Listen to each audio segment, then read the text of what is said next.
Okay,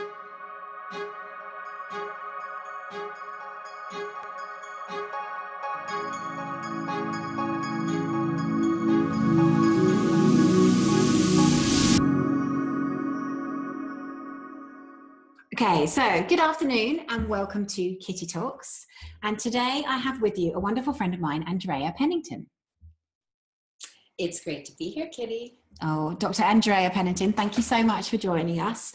Andrea is a medical physician. She's an acupuncturist. She's a meditation teacher. She's a sex educator. I remember when I first met you, Andrea, I remember thinking, my God, is there anything that this woman doesn't do? For the last 16 years, Andrea has been sharing her wisdom. She's been on the Oprah show. She's been on the Dr. Oz show. She's been on CNN. And she has just, as of last week, published her most recent book, which you can see in the background behind her, The Orgasm Prescription. Da-da-da! Oh, and congratulations. That must feel wonderful. It is. It's quite an accomplishment. Thank you. Yeah. Well, thank you so much for joining us today. I am really pleased to have you with us because I think what I want to show people who are listening today is how you started out on your journey. Because, you know, I do remember, Andrea, when I first met you, what must have been a couple of years ago, I was thinking, wow, she's a doctor, she's beautiful, she's all these amazing things. And we do that thing that women do and we compare ourselves. Yeah. So I'm really excited to hear a bit about your journey and how you got to where you are and what you're doing today. So yeah, well, I'm really excited to be here because yes, we've known each other for a few years, but it's been a process of kind of uncovering the layers. So I appreciate you inviting me to share a little bit about my journey. What can I say? I'm an American. I grew up in the United States and now I live in the south of France. And I think one of the things that people, you know, are fascinated by is like, how do you have these dual lifestyles going on as a branding expert and media communication specialist, and then at the same time you're doing all this wellness and sex education. And for me, it started in my childhood, you know, to be totally honest. It was one of those situations like so many people, you know, it sounds cliche now. My parents divorced when I was just 3 years old. So I grew up with my mom, who's also a medical doctor and acupuncturist. And yeah, so I had that influence. yeah. But like so many little girls, I wanted to still have the attention and the affection of my father, who, you know, I didn't grow up with him in the house. He lived in his own house. So I always wanted to make sure I was pleasing him and doing the right things because he happened to come from a very poor family and it was always stressed that you got to get an education and get a good job. Right. That generation. It was so ingrained in, you know, his whole upbringing that was what was stressed. So even as a kid, when I found my love of theater, for example, being on stage was like my joy. He was always like, well, wait a minute, you know, are you still getting good grades? What are you doing in the, you know, school plays? And then I was running track and then I was singing. And he said, look, an artist is a dime a dozen. You know, it's 1 in a million that's really going to make it. So you need to focus on education. So for me, I loved being in the arts and doing all of that. But to keep his attention and affection. Okay, to keep him happy. Yeah, I always had to get straight A's and, you know, come home with good report cards so that I could, you know, maintain both lives. And that really created this kind of overachiever mentality. I didn't know it, of course, at the time. You know, I just thought, this is, you know, these are my parents. This is what I have to do. Right. And it really wasn't until, I don't know, maybe my 20s. I was going to say, when did you become conscious of that? It was not until my 20s that I realized my dad's going to love me anyway. Yes. I don't really have to keep doing all these things to please him. But by that point, you know, it was already ingrained. So I really was still kind of on this track to prove myself, to always feel like I was good enough. And of course, if you know what that roller coaster's like, you're never good enough. You know, it's like there's always another thing to achieve. And So I ended up going to, one of the country's best medical schools and threw myself into that. But then I was totally depressed because only focusing on that left brain stuff and, trying to keep up with all these other brainiacs, I neglected all the artistic stuff. And that side of me is what really, feeds my soul and my heart. And it was really in my 20s that I had my first kind of serious bout of depression and just... Oh, really? Wow. Just feeling like, life is not really fun. So it was, that's where it started. But I always kind of was on that track of, well, maybe the next thing is going to give me that sense of accomplishment. So I finished med school. I ended up going to Georgetown University Hospital in Washington, D.C. to do my postgraduate training. And working in the hospital, you just, again, it's on that grind of... Yeah, it's very intense, isn't it? That training to be a doctor. Incredibly. But I decided to take a year off from medical practice. Right. Which was, again, a very risky thing. I had my father say, what's going to happen? You're going to lose momentum. What if you don't get a job? But I just knew I wasn't fulfilled. And I ended up working for an internet startup company.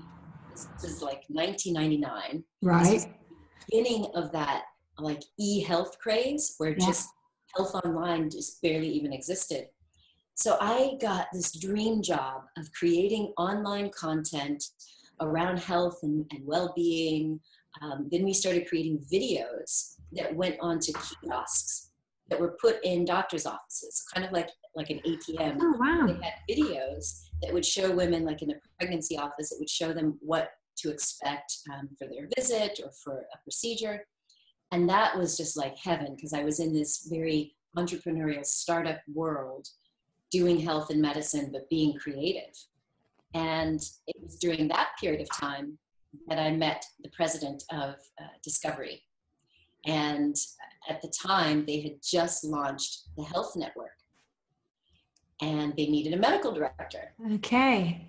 And poof, they recruited me. I ended up working as the medical director and spokesperson for Discovery Health Channel, and anchored the news and had my own show and was hosting documentaries. And that was, again, a period of time where I was like, oh, yeah.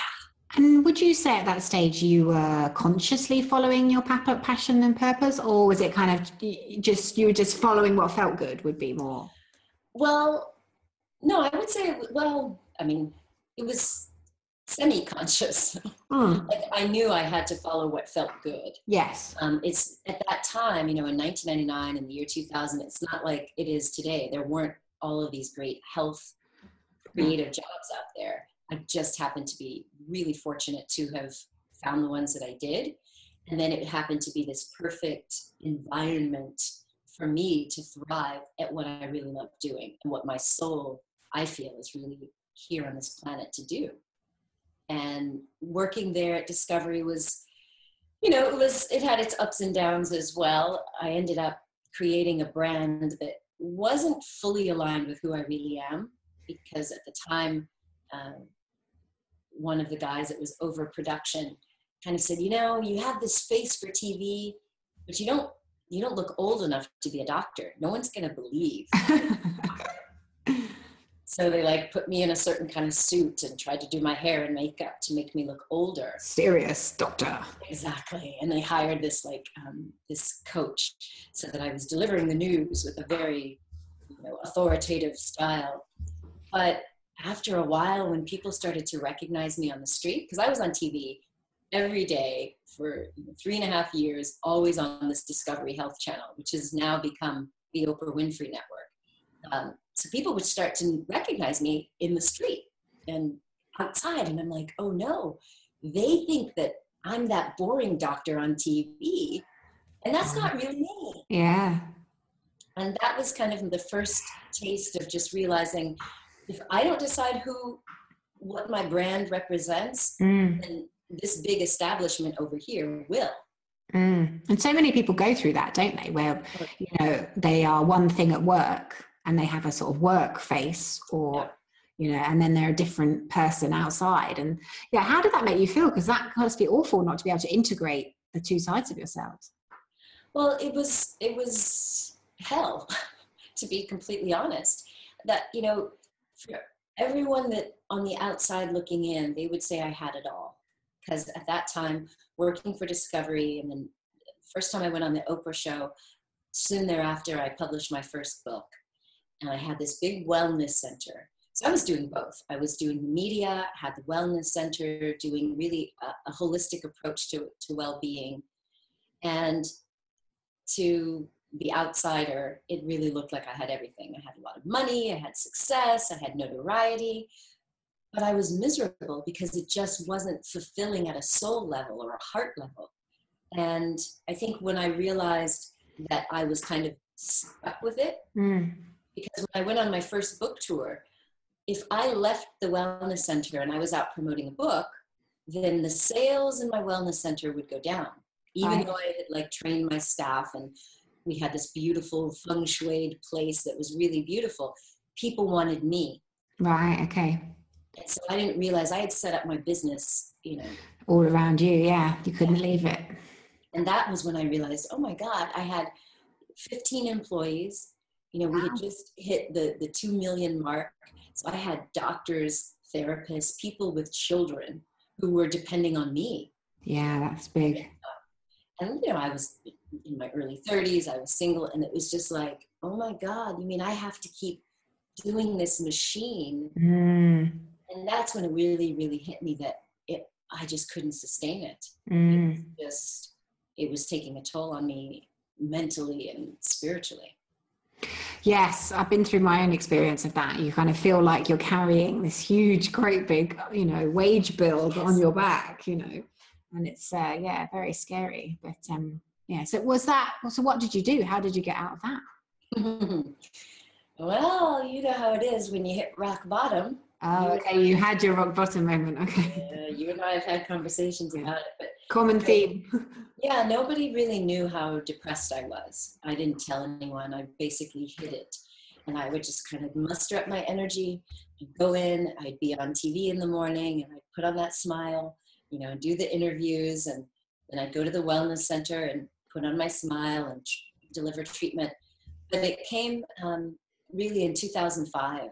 I was at an all-time low. I was really irritable. I was anxious. I had depression. And I happened to go on a vacation to Europe. And I specifically decided, you'll love this because it's all law of attraction and manifesting.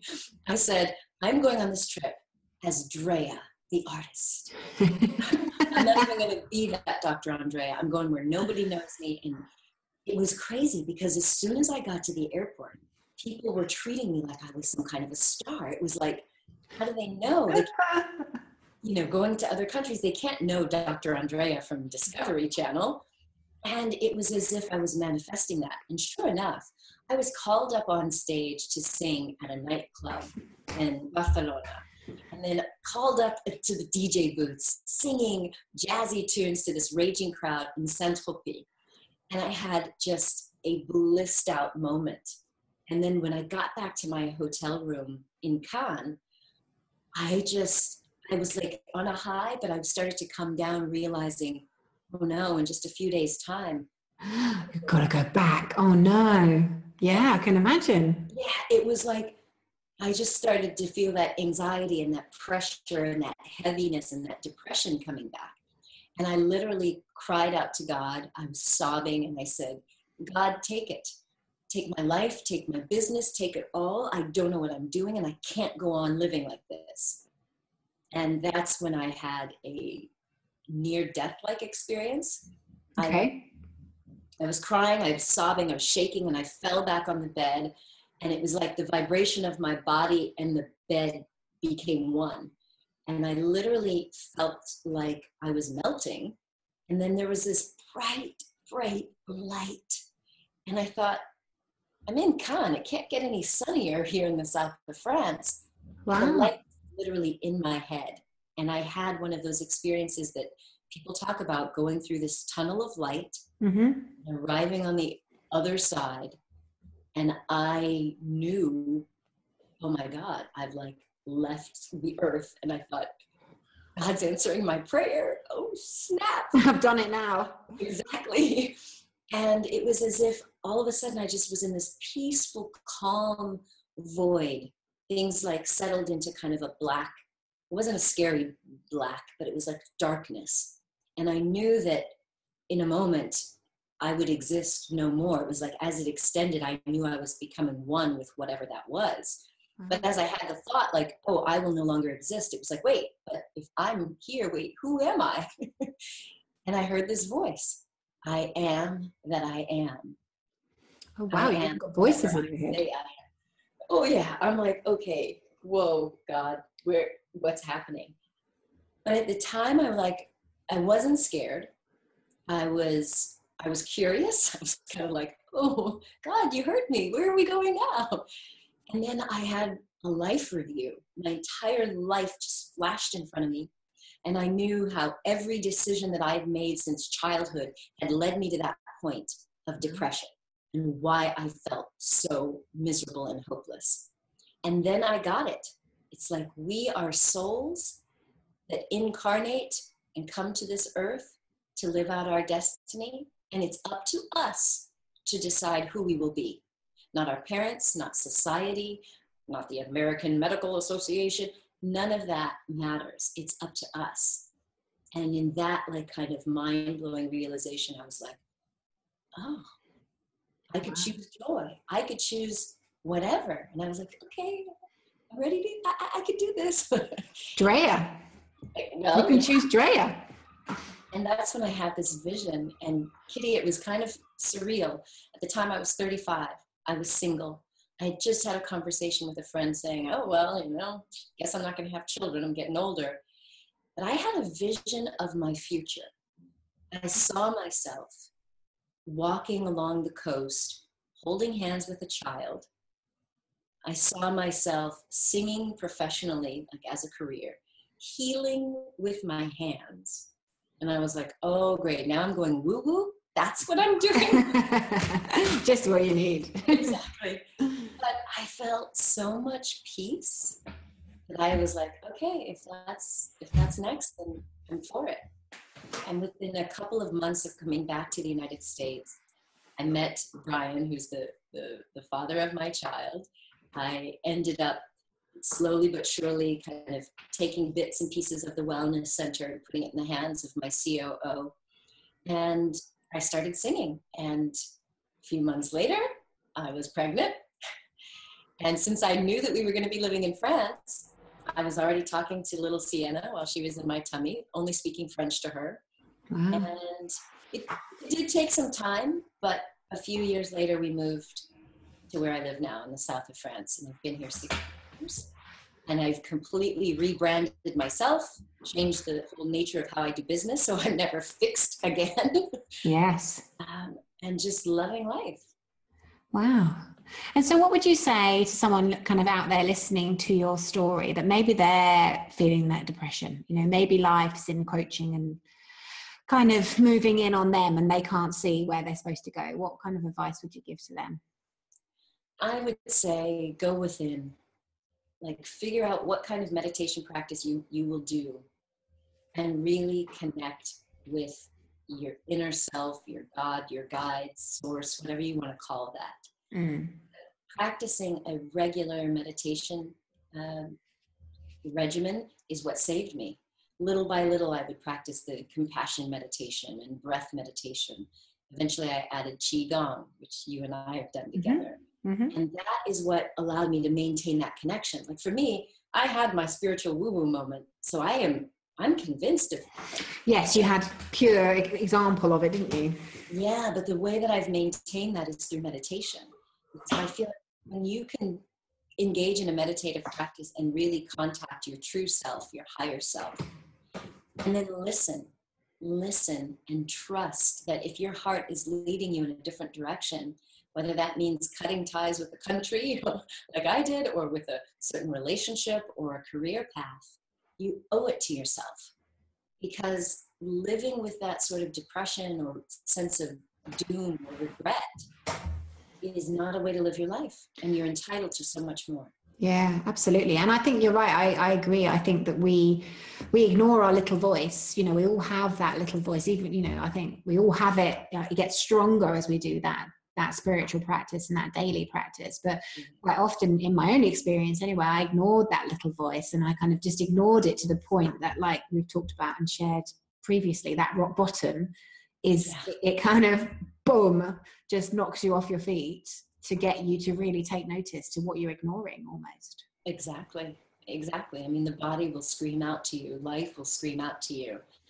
So it's better if you can listen to your soul, you know, which has that little quiet voice before you have to hit rock bottom. So that's been my number one thing and that's what I teach everyone, all of my clients now, even if they're like professional career branding clients. I'm always bringing in that side of really connecting. Because no matter what you're doing, you're going to be at your creative best. You're going to be at your loving best when you have that connection to your source. Yes. And the best way to do that is regular meditation. Yeah, absolutely. And it's a kind of urban myth, isn't it, that we don't have enough time? Because I think that actually, you know, it makes time and it creates flow within our day, taking that period of time. So talk me through your daily routine. I'm interested to know. Well, actually, I've shared a room with you, so I know that you're up very early doing your meditation. I remember that. I remember thinking, oh, she's up already. Yeah, I don't know what to say. I still wake up between 4 and 5. Sometimes I'll do some of my meditation or visioning in bed. But I usually get up and I have a practice of meditation. And whether that's breathing meditation or just sitting or chanting, I do that. And then I usually go and I get my exercise. I'm one of those people that can't exercise in the afternoon. I need to like get it out. Me too. Yeah. Part of the day, you know, when my energy's up, I put on my music and just go out and move my body. And I find that I get so many creative ideas and inspiration just doing that. So I do about 45 minutes, around 4 days a week of activity outdoors, not in a gym. I have to be outside where I can like breathe. I don't run anymore. I guess, you know, I'm being kinder to my joints, but I do a pretty steep uphill climb. And that's it. Then I come home, shower, have breakfast, and I generally start working with clients around 10:30 in the morning and work for a few hours with my regular clients, a few hours on my own stuff. And then I pick up Sienna. So the afternoons and evenings, we're in our own little creative mode. She does meditation right along with me. Wow, cool. How old is Sienna? She's 10 and a half now. Okay. She's tall, yeah. I remember seeing she's getting tall.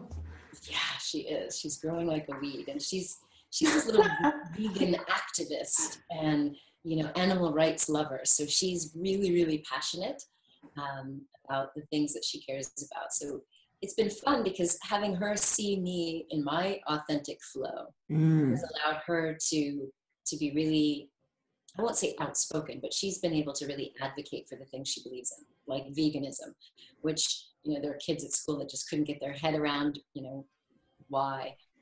So it's been, for one of the biggest things that drove me to really say enough is enough was when I was pregnant. I realized that, you know, we model our parents, right? So I picked up good things from my dad. It wasn't all bad. And I modeled his love for understanding why things work on a molecular level. And my mom as this compassionate wisdom giver and healer. But I also recognized that if I brought a child into the world while being this fake version of Dr. Andrea and living that kind of grinding lifestyle, what was that going to do to her? And that was when I said, no, this has got to be an authentic life where the stuff I'm telling people to do on TV, I have to be living it. Yes. And I found that it helps me be a much better parent, much more present. And I think that's allowed us to create a sense of flow in our daily lives that I'm just so grateful for. And you're doing something which I'm so passionate about, which is, women, we are the caregivers, and we've kind of made our life a little bit more complicated, I think, actually, because obviously nowadays we're expected to earn money, and as well as we are the major caregivers. So, what you've done is beautiful, because you've created a life that works for you and your daughter and enables you to set things up so you can incorporate exercise, qigong, meditation, all those things that are so important to keep us balanced and in check. As well as obviously, incorporating what you're passionate about. So, yeah, and it's just been a more natural experience for me, because I don't feel the same pressure to meet anyone else's standards but my own. Again, because I think, a lot of people out there listening, potentially, maybe they're still in a job, and, a lot of women are at that point where they want to go and set up their own businesses. So what advice would you have for a woman listening who, she's probably looking at you thinking, I can't do that. How do I get my life to that point? Well, listen to your heart and your passion. So typically, from all the research studies that show that from a positive psychology standpoint, when we put ourselves in a position to live from our strengths and our values, I would say look at the things that you do most naturally, and those things that you could do that just take you away to a state of rapture. And if that's what you love doing, then let's find more opportunities to do that. And if you construct your business and your work life around those things, you're going to find that you thrive, and you will be attracting the types of clients or jobs and opportunities that are so natural for you that it won't even feel like work. So I always say, let's focus with starting on finding out what your true talents and passions and values are, so that you build a life around things that totally come naturally for you. So sorry, I'm smirking, and you'll probably see me smirking because I'm thinking, oh, she's written about a book about orgasms. Yeah. I have a little moment to myself and think, oh wow, that's like really finding what you're passionate about. Well, I didn't know I was going to write a book about sex. It literally took about 8 years for me to come to the realization that I had to share it with the world. Because as a medical doctor, I was already advising people on their intimate lives, but I never thought I'd get on television and tell people that, how to have an orgasm. Like, what? I did see you on TV doing that last week. Yes. How many orgasms are women supposed to have a week? A minimum of 3. I need to tell Matt that. There you go. Well, no partner required. But... Oh, okay, good. Yeah. It opens up the options. Yeah. But that's also been an interesting thing. At first, when I started working on the book, Sienna was like, Mom, how long is this project going to go on for? I kind of looked at her like, why do you care? I just thought it was just another project. And she was like, how long do I have to hear you talking about and doing interviews and that stuff? This was last year. And I was like, sorry, when you launch a book, it's at least a 2-year process of all the promotion and all of that. And her little face was just like, but over time, she realized that helping women with their intimate relationships affects everything else. And it really is a health issue, a mental health issue, and a relationship issue. And what's been amazing after talking to thousands of women around the world is how many women suffer in silence. If they're not achieving orgasm, or they're just not even interested in sex, that creates suffering, because we're naturally sexual and sensual beings. Yes, things may wane. It's normal and natural to have kind of ebbs and flows in your libido. But just because you have kids, or just because you near menopause, doesn't mean you won't be a sensual and sexual woman. And as we've helped women kind of tune in and go using the mindfulness of positive psychology and healing the past, they've been reconnecting with a part of themselves that is so vital to their self-confidence, to their sense of self-worth, that it's able to turn things around in their relationship, in their businesses. And it's been funny because Sienna's kind of seen that on the side. She's seen what the impact is like. And I think, thank goodness she's not interested in boys yet, but I think, she's going to have a healthier sense of sensuality later in life that some of my 30 and 40-year-old and 50-year-old clients are still struggling with. There's this big disconnect with how we talk about sexuality to women, both in the United States, and certainly I've learned now working in the UK, we've got a lot of work to do around sex education. Because right now, sex education is just how to avoid pregnancy and how to avoid an infection. Well, there's no discussion of pleasure. Yeah, and I don't know if it's a generational thing, but I'll be very open on my kitty talk. But my first boyfriend, that wasn't about me. It was about him. It was only later in life that I thought, hold on, I'm missing a trick here. Right. Yeah. Well, been there, done that. But would you want it to stay that way forever? No. No. So, yeah. No. Oh, wow. So the book itself is who would be interested in reading the book? Is it for all women or people who can't necessarily achieve orgasm, or what was your sort of target when you were writing it? Well, I started off writing it for the woman 40 and up who wanted to kind of tap back into her sensual and erotic energy. But you've read the book. It's very deep with the psychology stuff. I've noticed even younger women who had body image issues and issues of shame or guilt around past experiences or sexual trauma. So there's a lot of great healing insight in the chapter about psychology.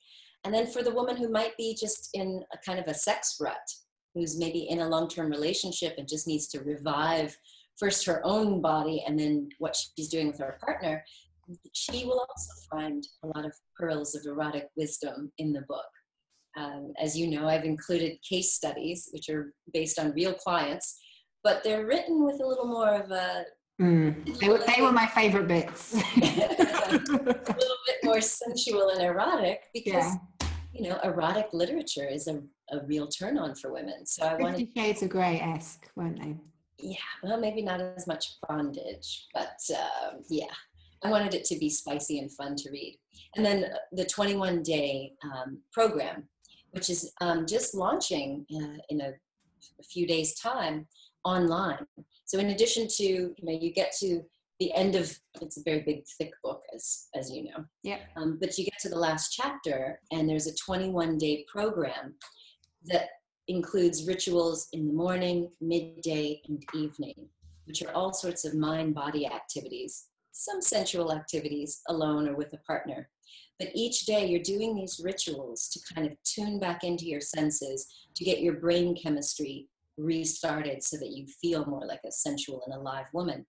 And what we've done is we've put that online. So the 21daysofbliss.com is where you can get an audio sent to you every day. You can do the affirmations and the meditations and the activities. And what women are telling me is that, wow, I had no idea that I could turn myself on and that I could really get myself into that same kind of, hot and horny state that we might have been in our college years. So it's really a book. I didn't plan for it to be a book for all women, but it's for all women who really want to enjoy their life as a sensual being. Beautiful. And it's wonderful watching you light up. It's like testament to somebody who's following their passion and purpose, because they light up when they're talking about it. They're really passionate about what they're doing.